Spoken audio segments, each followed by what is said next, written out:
Your heart, just like your pregnancy, is unique. We also know that pregnancy can put a lot of stress on your heart, especially if you have a pre-existing cardiovascular disease, in particular, congenital heart disease.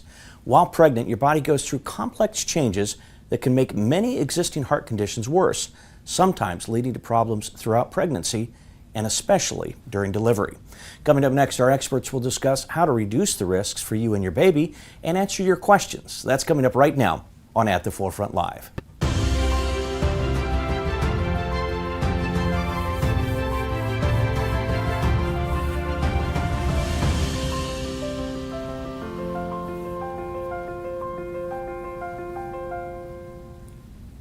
And we want to remind our viewers that today's program is not designed to take the place of a visit with your physician. Let's start off with having each of you introduce yourselves and tell us a little bit about what you do here at UChicago Medicine. And Dr. Erin, you're actually at the desk with me. We are practicing social distancing again. So We'll start with you. Great. My name's Dr. Michael Ehring. I'm an adult and pediatric trained cardiologist. I run the adult congenital heart program.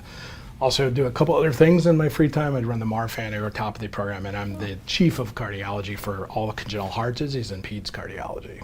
I imagine dealing with children versus adults and heart issues, two very different things, but we'll get more into that, but it Sure. Sounds fascinating. Yeah. So Dr. Perdigao, I'm sorry. We talked about that beforehand, and I was going to really mess up your name, and I did it anyway.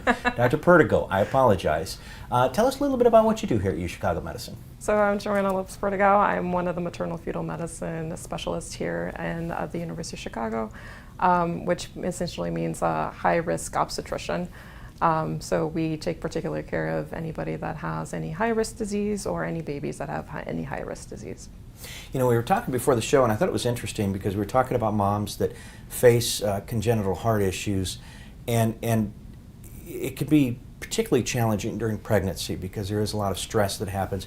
Let's just talk about adult congenital heart disease in general first and kind of define that for our viewing audience. What exactly do you mean by that? Yeah, no, great. I think it's really important to set the definition. You know, so congenital heart disease is the most common birth defect. It's more common than anything else that you'll actually see: cleft lip, cleft palate, cystic fibrosis. So 1 out of every 100 babies born will have a heart defect. And in the past, only about 20% of those children would survive to adulthood. Today, with medical and surgical advances over the last 60 years, now 90% survive to adulthood. And so now we have a group of children that had heart surgery that are now adults, and they have some challenges. Most do really well, but there's challenges. As you have those women now entering that childbearing age or being able to become married and have children of their own, we have these new challenges that we're doing, and most do well, but they do have some special kind of things that have to be watched and observed. So, of these adults that have this situation that's happening to them or that they exist with, is it usually caught when they're young, or is that something that they discover later in life? Most children will be, we have a really robust maternal fetal program here. Mm-hmm. We have really great fetal echocardiographers. So most of the time we work really closely with the maternal fetal medicine. And most heart defects are identified now even before they're born. And so it's been really revolutionizing the care, because you can imagine if we know that child has a defect, we're prepared for that. So when that mom delivers, we already have had a plan and counseling. And this is one of the things that Dr. Perdigao and her team do a great job. So it's a partnership, Tim, it really is. And that's something we've been doing here for a very long time at the University of Chicago. Dr. Perdigao, I'm kind of curious because I would imagine, you know, to Dr. Ehring's point, you probably have a pretty good idea with these moms that if they have this situation or not. But occasionally, I'm sure you probably get surprised by maybe a mom who was not diagnosed. Yeah. And walk us through that process. First of all, how do you even know that that's happening if they haven't already been diagnosed? Mm-hmm. And what do you do at that point? So a lot of times these moms will present us with a couple significant symptoms, normally cardiac symptoms, so palpitations, feeling more short of breath than they usually should be for their stage in pregnancy, or just chest pain. And normally we go through the entire process of, you know, doing an EKG, an echocardiogram, and throughout their, by their echocardiogram, sometimes we can find certain lesions, and that's when I involve Dr. Ehring and his team. And so, Dr. Perdigao, pregnancy, we were talking about that just a moment ago, is a pretty stressful time for a mom's body, and childbirth in particular. So what happens as far as the stressors on the heart, and what can a mom expect to experience? The heart goes through a variety of changes in pregnancy. The cardiovascular system goes through a variety of changes in pregnancy. But the biggest one is probably that you have about 50% more of blood volume than you initially did at the beginning of pregnancy by essentially the middle of your or beginning of your third trimester. So if you can imagine, it's like a pump that all of a sudden has twice the amount of work to do. So that can be pretty stressful on the heart, and most women do totally fine with it, but there are some women that need a little bit more help and a little bit more attention. So, Dr. Earring, you alluded to the fact that we've got this great partnership here at UChicago Medicine with obviously you and Dr. Perdigao, but there's a whole team that works, and that's something I always like to point out on these programs, because we have, I think it's this team-based approach to care here that really makes a difference. Can you talk to us a little bit about that and how that is so special and so helpful for moms? Yeah, no, it's a really important part of what we do every day, Tim, so I appreciate you asking. When you look at women that survive with heart defects, most of them, as Dr. Perdigao has said, doing well, but sometimes you can have a leaky valve or a tight valve, or the function of the heart may be not normal. And with those extra changes that happen during pregnancy, they can have issues. So each woman that we evaluate, we work as a multidisciplinary team to say, okay, here are the risks that they could have based on their specific heart defect and what they have going on at the time. And then we're able to tailor how we follow them and how we take care of them as a team. So that's maternal fetal medicine, cardiology, but also anesthesia. The nurses are involved, genetics. If you have a heart defect, you have a higher risk of having a child with defect. Slightly higher, but it's one of those aspects. So we talk about all those things, and it's individual tailored care for each of those women based on how they're doing. And that's the really secret part of all this, is that each woman is a little different, has a different history, but we're able to take that together and tailor it for them. And communication, Dr. Perdigao, I want you to talk a little bit about this. Communication with the mom and the family is so critical, and I know that's something you very much believe in. Talk to us how that works and how involved is the mom and the family throughout the stages. I mean, they're involved in every step. I think from the very first prenatal care visit, we take the time to walk and talk everything through, and then Dr. Earring will do the same. And then Dr. Earring and my team, essentially just talk even behind the scenes. We have monthly meetings. We also email each other a lot, or even text in regards to certain patients and what's going on. But in terms of communicating with the patient, it's like we try to be as honest and as open as possible. So, I call them if need be, bring them back if need be, more often. So it's open-ended. They tell me what they need from me, and I tell them what I need from them. So the patient's really involved in building that plan. Yes, That's great. for sure. I think that's just so important. We do want to remind our viewers that we will take your questions, so if you want to text them, or type them into the comment section, so used to texting, type them into the comment section. We'll get to those as many as possible throughout the half hour. We do have a viewer question. We're going to get to that, and then we're going to do a soundbite with a patient too, so that'll be neat. We'll do that here in just a moment. First, the viewer question. If I have a congenital heart disease, will my baby have health problems? I don't know which one of you might want to take that one. Yeah. So 1 out of every 100 baby born will have a heart defect, and that's in general population. If mom has a heart defect, the risk goes up to 3 to 5 out of 100, so slightly higher if you have it. But even if dad had a heart defect, the risk does go up a little bit to about 3 to 4%. So those are the numbers that we do, but that's really important because we do something called a fetal echo, and we typically look at the baby's heart before the baby's even born, just like I kind of mentioned earlier, and that's a huge part of it. So the risk, if you're a half glass, half empty, half full kind of person, the risk is slightly higher, but it's not that much higher. But it's really important that we have that counseling and that evaluation, and more importantly, by experienced people, because sometimes these things can be subtle, and picking those things up can be sometimes a challenge for other kind of specialties and physicians. Absolutely important to have that knowledge. So let's go ahead and play the first soundbite from Katie, John, and this is when she's going to talk to us about having congenital heart disease, and at first I don't think she quite believed that it would be the issue that it was. Let's play that soundbite. I was born with a congenital heart disease.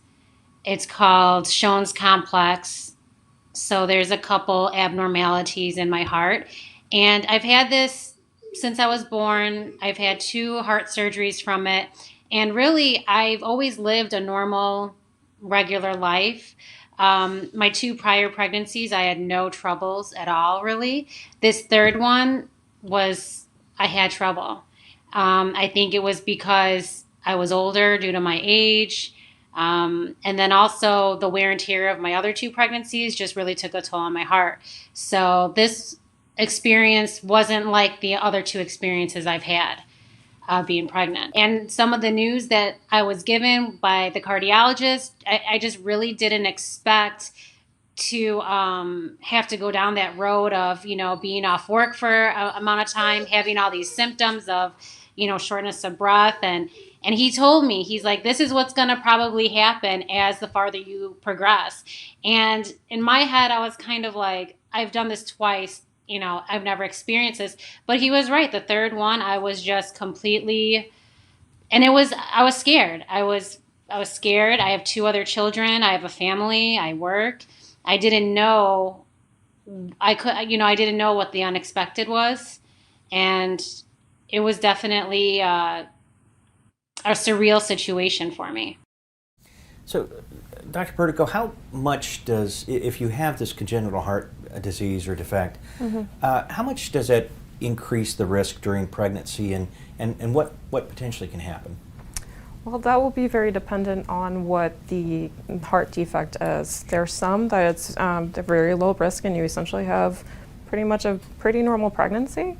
Up to the point that there's some that I will be very honest and I will tell you very frankly, I don't think you should be pregnant, or it's going to be extremely, extremely high risk to you and your baby to stay pregnant. But most women do fall somewhere in between those 2 extremes, of course. Dr. Ehring, are there warning signs that people should look for? Yeah, so another way to ask that question, Tim, is just, it's always better to have that evaluation before you get pregnant. And we can then sit there and really risk stratify what the risk would be, but not just for the mom, but also for the fetus. So we really risk stratify for the maternal risk and the fetal risk. And then we can come up with a plan together. Now, that doesn't always happen, Tim, as you know. And so in those situations, then we also try to counsel as soon as we can to try to come up with a plan. I don't always like to be right in these situations, but I always think it's really important that we plan for what could happen, and we have a really good plan for it. And Joanna's team and ours worked really good together. We have a monthly meeting, and we talk about all these things. So no matter what time of day, if it's on the weekend or at night, our team are all aligned, and we're ready to take care of those problems. And I'm really happy when they don't happen, but you always have to have that plan. So, Dr. Perdigao, I was kind of curious when we saw Katie's soundbite. It's almost like she didn't quite believe it at first. Yeah. And it took a little convincing, I think. She did, and she thought I was a little bit crazy, I think, when I was like, I really want you to go see Dr. Ehring. Well, and I imagine that happens, though, particularly if a mom has had a kid already, or 2 in her case. Yeah. You think, I've done this. I'm a pro at it. This is not going to be an issue. But it's great that we are checking this out. Yeah, for sure. I mean, she was already symptomatic when I first saw Katie very early in her pregnancy, so I was more than happy to send her over to Dr. Ehring's office as fast as I could to get his input and to do an echo, and then it just went on from there. So yeah, it's definitely every single pregnancy can be different, and we've had a couple of patients even, I would say, that they are presenting slightly differently in this current pregnancy than they did in prior pregnancies. Yeah, and I would imagine that would be just kind of an easy thing as a mom to think, well, I'm going to be fine. But it's good that you do what you do. Thanks. Another question from a viewer, and this is kind of a tough one. I'm going to throw this one to you, Dr. Ehring, and this is from Isha, I believe. What are the plans for the Chicagoland Children's Health Alliance relative to the ACHD, or to ACHD? Yeah, no, so we are really working, congenital heart disease has been a really long tradition. So there's over 1 million adults with congenital heart disease living in the United States. And if you can do the math, there's 2.8 million in Chicago, another 3 million surrounding. So the number of adult congenital patients in Chicago is huge. Yeah. One of our goals is to come together with multiple institutions across the city and the region to provide this specialty care for adults with congenital heart disease. And so the Chicago Health Alliance is a way of bringing a lot of these children's centers where most of these children start, bringing them together and having that expertise care. And so that's one of the major plans. And with this many adult congenitals, we really, in a city this size, we really, really need this. And so partnership with Dr. Perdigao's team, this is part of that adult congenital care. It's a group of individuals that are taking care of all the needs of these adults that are survived with heart disease. It's a incredible, actually, story if you look at it. You know, to go from 20% survival to now 90% in 60 years is just a great healthcare story. It's amazing. New problems, and this is where Joanna helps us, but that's a great thing, you know, to be able to help families have their own families and get through this, but have a healthy mom and a healthy baby. That's what it's all about. That's fantastic. So let's play Katie's Bite number 2, John, and she's going to talk a little bit about her care, and we'll listen to that and then have some comments from the two of you afterwards. Yeah, no. So with Dr. Earing, I saw him frequently. He wanted to see me about every 4 to 6 weeks, depending on how bad my symptoms would go as I progressed during the pregnancy. He always discussed my my progress or my problems with Dr. Perdigao. So I feel like the combined care together really helped me with my pregnancy issues and my heart disease issues. And the two of them both had devised, you know, a combined plan on how to treat my heart issues going on the way with my shortness of breath. And then I was also having a lot of edema. With a lot of heart patients, they always ask you, how do you feel? You know, if you feel like you could do this, then I'm with you. But if you feel like, you know, I'm walking down the street and I can't breathe and you're having problems and that's not your usual, you know, your usual MO, then we're going to have to relook at this. So it was nice that I was always, you know, I was always being put into the equation as far as always being asked, how do you feel? How do you feel about going a little bit stronger on your medication? And does this make you, does this help you with as far as being able to walk up the stairs, being able just to even sit comfortably without having shortness of breath? So she talks about two things there that I think are really important. I'd like both of you to comment on if we can. Sure. First of all, that team approach, which again we talked about, but I think it's critical. And then also just the communication with her throughout the situation. And Dr. Earing, I don't know if you want to start us off and we'll go to Dr. Perdigao. Sure, and I think it's crucial. One is that we communicate always as a team, but having the patient as the center of that care model is crucial. You know, what is important to you, Tim, every day, and what is important to me may be completely different for that patient. And so that individual ability to have them be the center and what they need is really the crucial. It's really important to make this a successful relationship. So, you know, she is a incredibly hardworking woman that had multiple family, you know, has a family. So being able to continue to do those things are crucial for her. So Dr. Perdigao, again, it's complex though, because you're juggling a lot of things here. You're talking to the mom, you're talking to Dr. Earing, you're talking to the other providers, and there's a lot going on here, but it's important. It's absolutely crucial. I mean, without Dr. Earing's input, anesthesia's input, everybody else, nursing, and even L&D staff, I think we all came together and made a great plan, I believe, for Katie and her baby. But it's teamwork is very crucial in cases like these. So we have another question from a viewer, and this is, what is care like post-pregnancy for mom and or baby? And I guess it depends on whether or not the baby has the same situation or a similar situation. So depending on what we're talking about, it's just a lot more closer follow-up. I like to normally see them a lot more frequently than I would an other type of patient, and then Dr. Earing will see them as well. And I'll let Dr. Uring answer for his part. Yeah, no, sure. Because of the hemodynamic changes, so the amount of pumping 50% more blood, your heart rate goes up. After you deliver, what's supposed to happen, Tim, is that your heart's supposed to remodel and go back down to normal. If there's extra stress, though, sometimes the heart doesn't go back to normal. And so we really follow them really carefully in that early postpartum period because there's a lot of changes going on. And so it's really crucial to follow them during that time as well. And it really depends on what's going on. Tight valve, leaky valve, heart function. Those are all kind of tailored to how often we see them. But that early postpartum period is really important as well. So if the baby has an issue, for example, a valve issue or something like that, which I would imagine you probably see fairly often, is that something that you do a surgical intervention, or what do you do in a case like that? Again, it really depends on what it is. Sure. So we have a very, very busy part of the Alliance. We have a very, very busy congenital heart program. We're one of the busiest in the Midwest, and clearly equal to the busiest program in the city. And so when you have a heart defect in your baby, if it's identified by fetal, we start discussing that right away. So the family knows going in, these are the options, these are the things. But even then, we're still not able to make that final decision until the baby's here. But then often that baby will need to have intervention and deliver. After delivery, may have to have special kind of things done. The key, though, is that the family's part of that relationship and that discussion as well. So they're crucial to part of having those things and deciding that. So it's interesting, and I'm at risk of this being kind of a silly question. When you perform a surgical intervention for a baby versus an adult, there's obviously a large difference there. How much more difficult is that to do the procedure? Yeah, so neonatal heart surgery is just one of these. It is one of those huge advances that we've had. You need to have really board-certified congenital heart surgeons. We're fortunate to have 3 board-certified congenital heart surgeons that run our program here.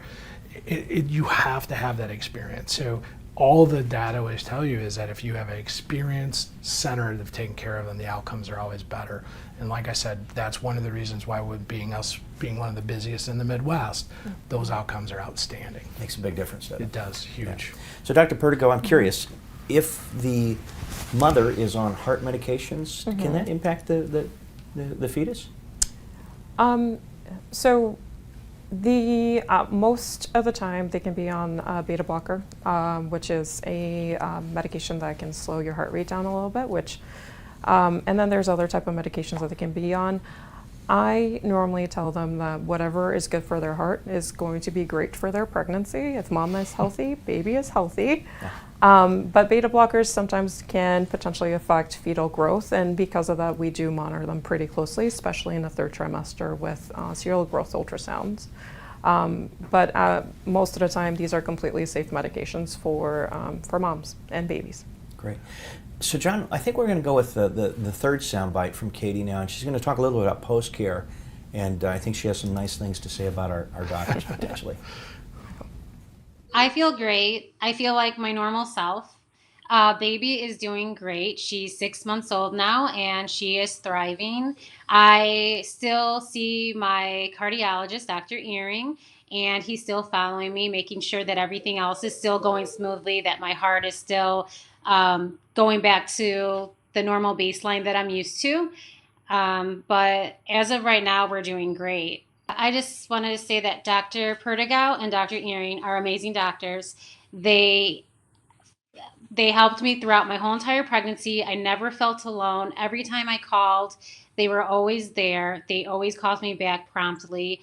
They were had such great bedside manner. I mean, I can't speak anything much more than that. They are amazing.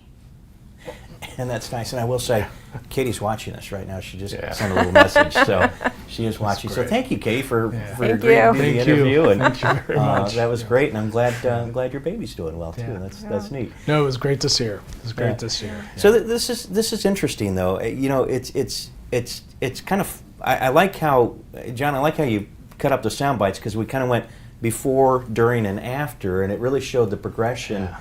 And she kind of talked about how she felt throughout the entire thing. And I would imagine that's probably not unusual for a mother who is experiencing a situation like that. Yeah. So it was neat to see that.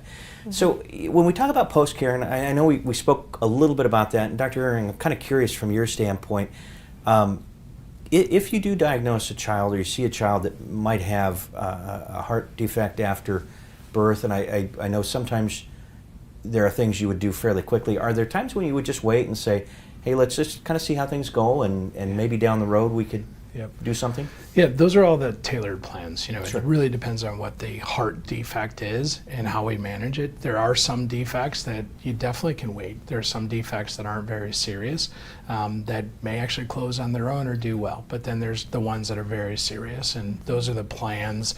You know, and being able to have that discussion. You can imagine, you know, if you have your own children, Tim, it's an incredible adventure, right? Yep. You're excited. You see all the things they're going to do, but then to get told that the child has a heart defect, it's really an overwhelming type of moment. And so having those discussions before helps everybody prepare for what can come. And we're right most of the time, not always, but it's really, really important. And like I said, today, a child born with a heart defect, no matter how bad it is, 90% of them are going to survive to adulthood.